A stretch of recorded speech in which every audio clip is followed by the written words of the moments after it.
All right, you guys, welcome back to another awesome video with me, Drew Manning from Fit to Fat to Fit. Today, we're taking on yet another Starbucks drink.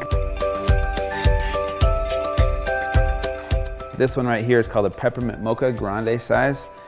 We're taking this on. We're gonna make a keto version for you guys out there so you don't have to drink all this sugar.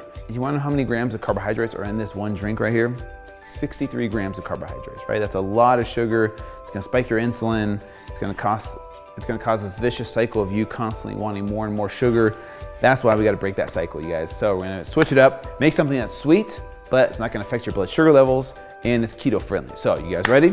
Let's do this. So the first thing you're gonna need, obviously, is coffee. So we need 1 cup of coffee, 1/2 cup of unsweetened almond milk, 2 tablespoons of heavy cream, 1 tablespoon of unsweetened cocoa powder, 1/4 teaspoon of vanilla extract, 1/8 teaspoon of peppermint extract, monk fruit to taste. I like to use these little drops right here. They're kind of like Stevia drops.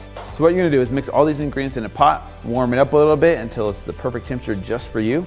And then if you want, top it with some whipped cream. Just make sure you don't add a lot of sugar to the whipped cream or use a keto version of that, or there's coconut milk whipped cream as well. And then boom, there you go, you enjoy it. If you can find a keto-friendly or sugar-free candy cane, feel free to add this so it looks cool. It looks like it's not keto, but it really is keto. So enjoy, get rid of this, get rid of this Starbucks stuff. You guys thought I was gonna hit. This one's actually full this time.